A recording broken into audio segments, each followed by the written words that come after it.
Welcome to the Transforming Education panel.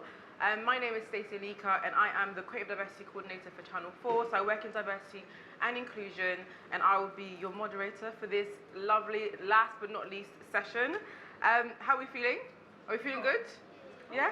Cold, a little bit cold, but we're going to get through it. We're going to get through it. So this is the last session of the day. And we will be wanting this session to be about exchanging ideas because it's all about building a better future, and that involves every single one of us in this room as well. So going into this session, we know that COVID has been very traumatising for schools and for education as a whole. And in this session, we just want to explore what we've learned, what we've learned about how we learn, and how that should actually inform education practice going forward. To my right, we have the lovely Elisabeth Gilipin.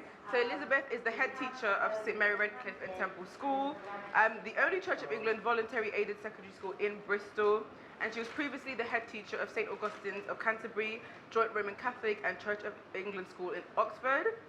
And to my far right, we have Iosad, who is the policy lead at the Tony Blair Institute, where his work focuses on how governments can use technology to transfer better public services. And to my left, last but not least, we've got Finnis, who is the Chief Executive of the Learning Foundation, which helps children achieve their potential through the effective use of technology to enhance their learning. So we've got a great panel here today, and hopefully we'll have a great discussion.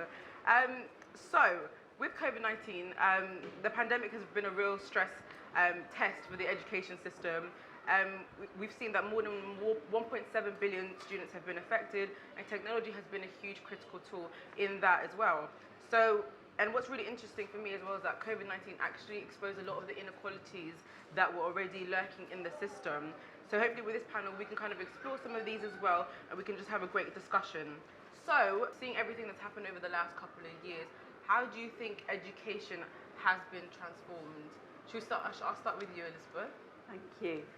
So if you think back to the very start of the pandemic, you remember that moment where like suddenly we had to close our schools, we had to provide teaching and learning on site for the vulnerable and for key worker children, and at the same time we had to educate people remotely, and all with like, I think it was 2 days notice. And so we had to do like a final leaving assembly for our poor year 11s who suddenly discovered, and our year 13s who discovered they weren't going to be doing exams. So it was a completely radical transformation.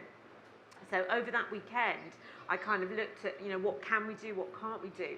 And at that time, we didn't really have the capacity to immediately go into remote learning for everybody, in real-time remote learning. We could do remote learning, but not real-time, because our children, we take children from every postcode in Bristol, and not everybody has a laptop, not everybody has really good access.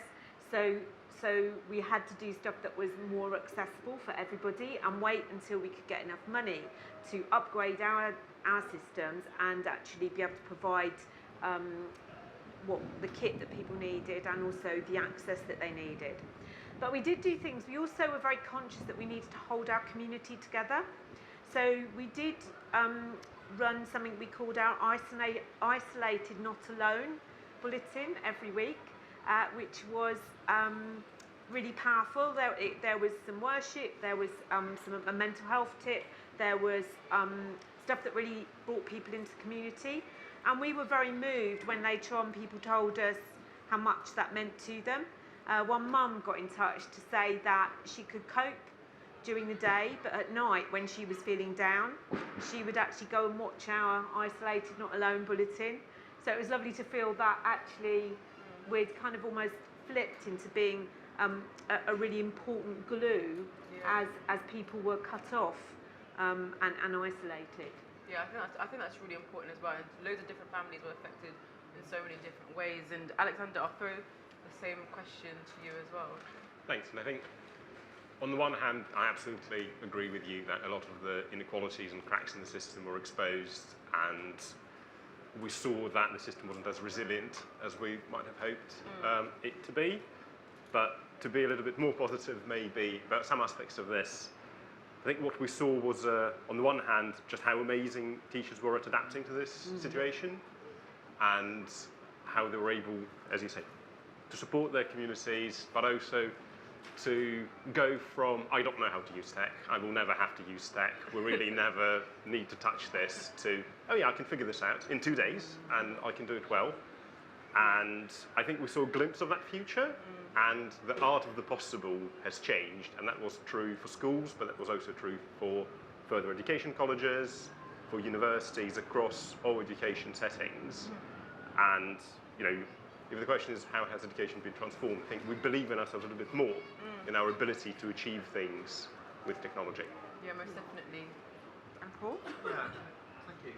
I should say that I come at this, you'll find out very quickly that I'm not either an educationalist or an academic. I come at this from a perspective of equality, equity, equality of opportunity for children and young people in this country. I think the education system, it's nice to be free to be able to say these things here. I think that large parts of it continue to be broken, particularly for this is a system that continues, unfortunately, to young people. Something like 15% of young people leave education in this country functionally illiterate. It's 150,000 people leaving after 10, 12 years at school functionally illiterate.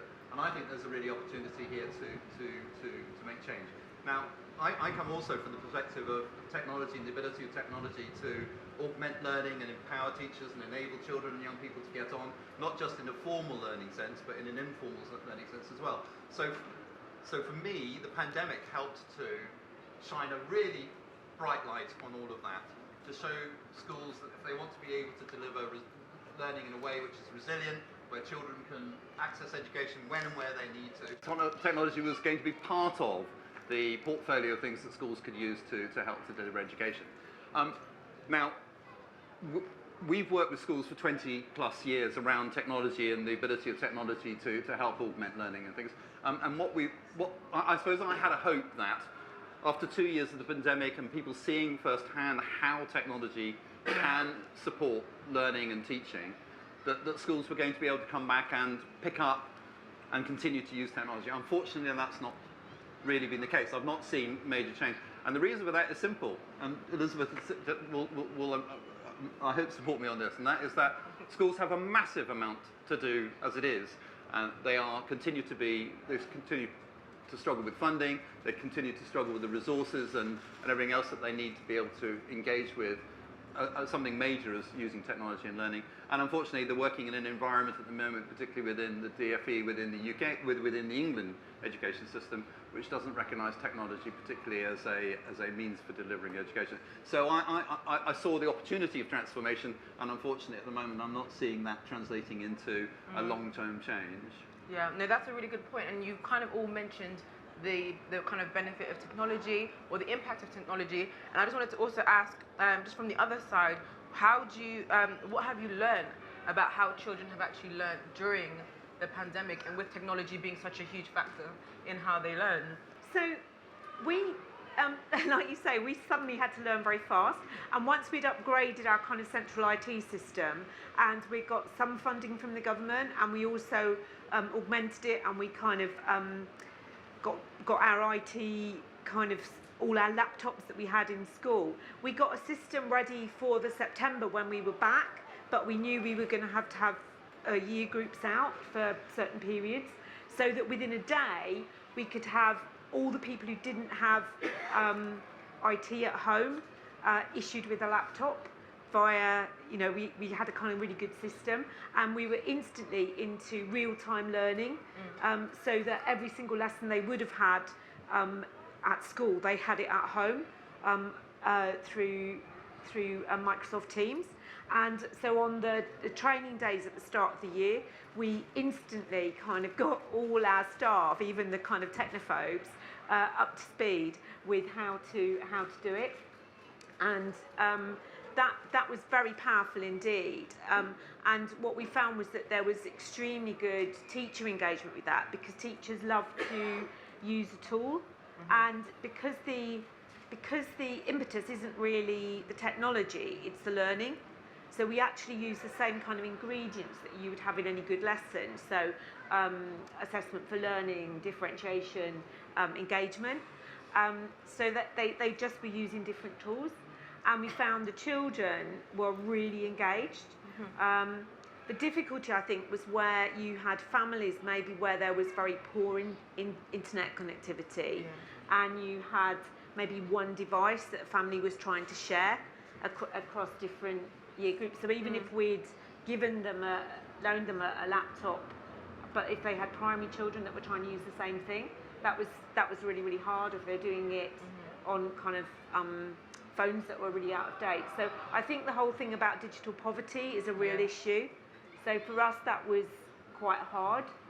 And then, but then we were really creative about, it's not only about technology, it's about what else you can do. So we had creative packs that we had people come and get at a socially distanced thing so that they could do art at home. So we just used a whole variety of kind of really creative ways to keep learning going. Yeah, definitely. I feel like a lot of, during the pandemic, you had to see people just expand how they taught and how they were teaching children, and just using, like, I guess what people might have thought as unconventional ways of having to get people to learn and get young people to engage. And you mentioned digital poverty, and I wanted us to touch just a little bit on digital poverty. And actually, during lockdown, the OFS found that 50% of students' learning was impacted by slow or just unreliable broadband connection, and 18% of students actually lacked having access to a computer or a tablet or like an iPad device. And that was kind of the general census. But I mean, if you're coming from a disadvantaged background, you're coming from a lower socioeconomic background as well, those people are at such bigger risk of being affected as well. And I just wanted to throw this in. I'll throw it to you, Paul, as you're working on ending digital poverty. But how do you think that we can support the most disadvantaged when it comes to when technology became such a huge impact into their process of learning? And for life generally, I think that's, of course, that it's not just about education, it's about preparedness for work, it's preparedness for life nowadays. If you remember, what the DFE did during that time was to provide 1.5 million laptops to children based on criteria around free school meals and what's now called pupil premium. We're not funded by government, so I can be a critical friend. And one of the things there were two points I was making. One was you cannot give a laptop to a family that have not had a laptop before and have no connectivity, with no connectivity.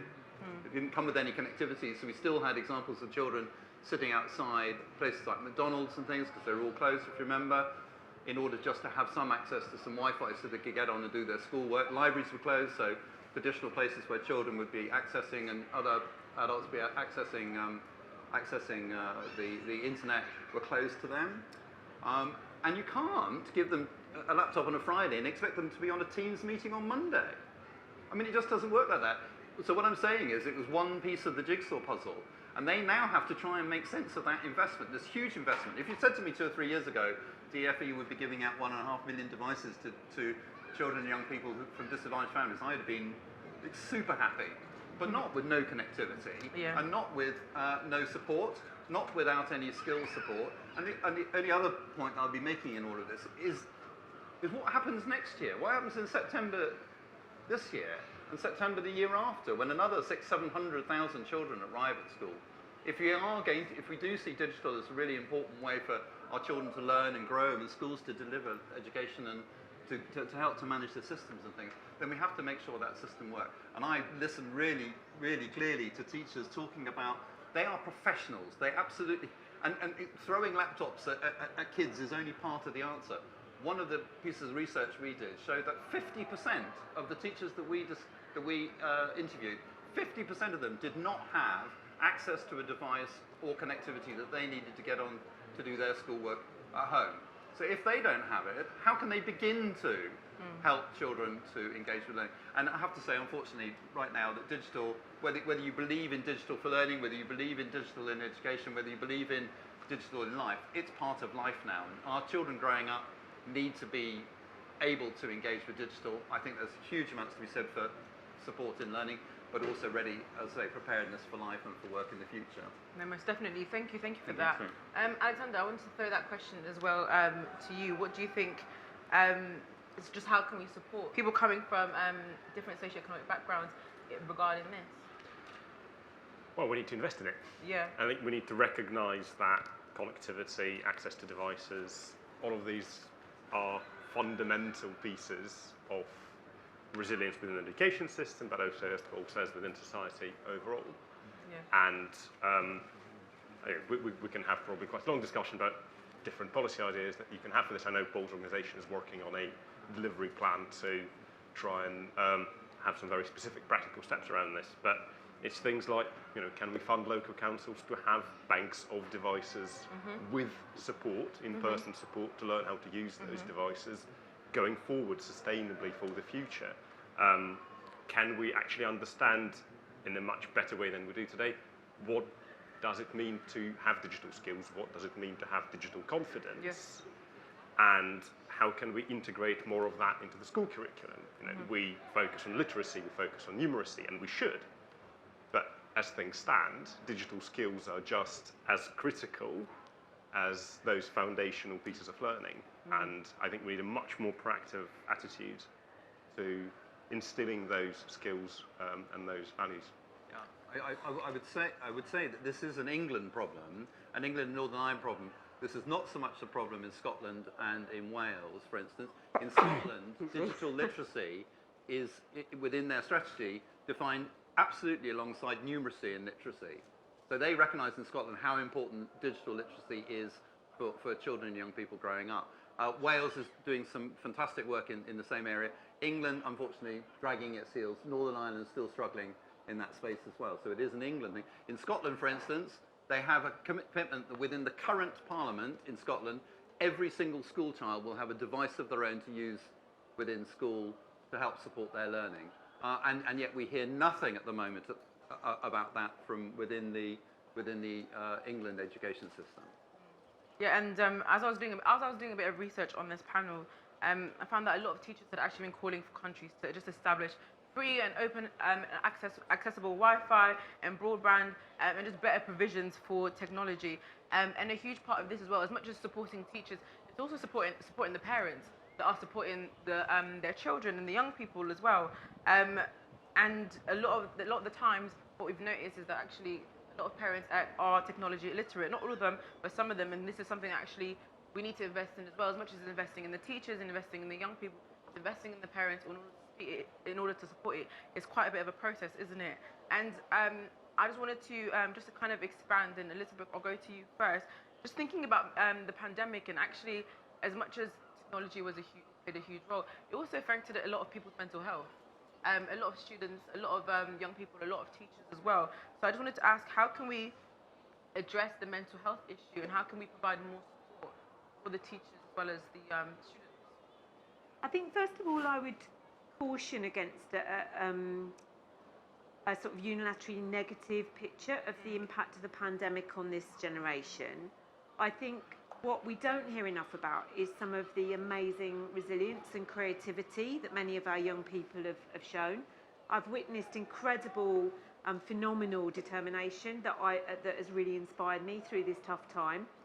And I think the other thing about this generation is that during the pandemic, they witnessed a real shift, I think, in some of the hunger for change in our society.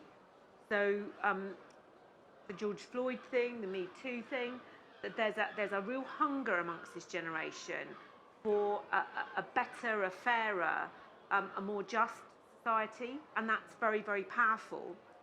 But I think that in terms of, for those people who are grappling with that in a very mature, resilient, creative way, what they need is to see role models in leadership in our country that actually affirm that desire for change and for justice. So within our schools and within our country more widely.